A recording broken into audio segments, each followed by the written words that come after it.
It's India's moment on the global stage. Everyone's talking about the G20 summit that's happening in the national capital. And on G20 week, we've been getting you all the biggest newsmakers, the biggest influential minds of the country, and of course, spiritual voices also, what this means for India and why it's referred to really as the India story. It's my pleasure to be joined here on India Today by Sri Ravi, Art of Living founder. Sri Ravi, thank you very much for joining us on India Today. I know you're joining me right now from Boone in North Carolina. So let me just start off by asking you, what is the perception really of India right now globally? And do you believe it's changed? You've traveled far and wide. So do you think it's changed over the last many years?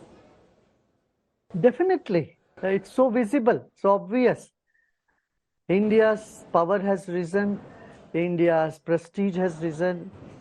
And we are anyway knowledge-based industry, and our knowledge, whether it is IT or spiritual, has really taken the world over.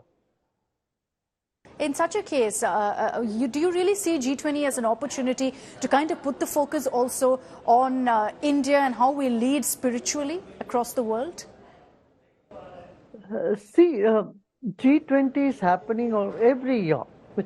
From different countries, the participation has been happening, and these are the few countries which make major decisions, take major decisions for the development. And now this year has been the chance for India. India has done extremely well, and we have opened up the whole country. Usually G20 happens in one location, but we have made the whole country the platform for G20. And so it has really created a big buzz. And people have come to know what India is all about. It's not just a biggest economy, or it's also culturally vibrant, religiously tolerant, and spiritually uplifting. And today, the world needs peace. Yeah. People are fed up with all the mental health issues and, war in Europe. So India is the solution, I would say. Yeah. So how do you really see India playing a role, particularly, as you mentioned, at a time of global conflict? Historically, we've always been for peace. Some of our biggest leaders, some of our most influential faces, historic figures, have always propagated peace. India is a land of peace, essentially. So now that we're hosting the G20 summit at such a crucial juncture, when there's a Russia-Ukraine conflict as well, how do you really see, Sri, India's role in that? India's voice has always been saved, and we are very sensible in whatever we are saying, because we are just and sensible. This is something that world has started to notice. Number one, we are sensible, and we cannot be bullied. Number two. Number three, we are very sensitive. We are sensitive to the feelings and to the emotions of people of the entire world.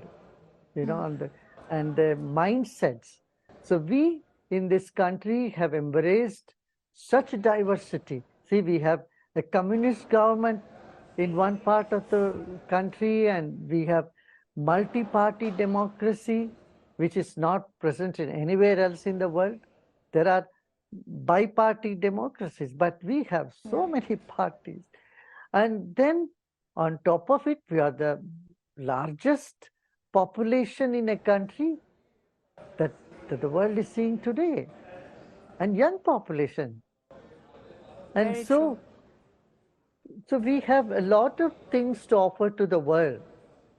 Of course, I would say spirituality is the need of the world today, when there is so much of distress and aggression and depression that is clogging the youth population. It's an important point that you've raised, but it's not always been the case that India's power, spiritually or otherwise, has been recognized. What really do you think has changed in the last few years that's made this transformation in India's image, in India's perception? When we become stronger, world notices us. And when we are vocal, when we present ourselves the way with dignity we need to, and get out of the colonial mindset, then, everyone would appreciate that.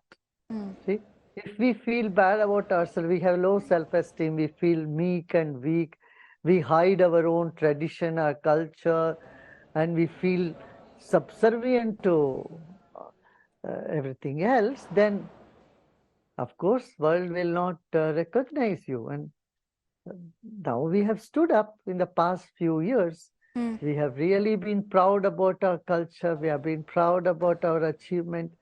We have been very firm in our stance, what we think is right. And then, things have started falling in place.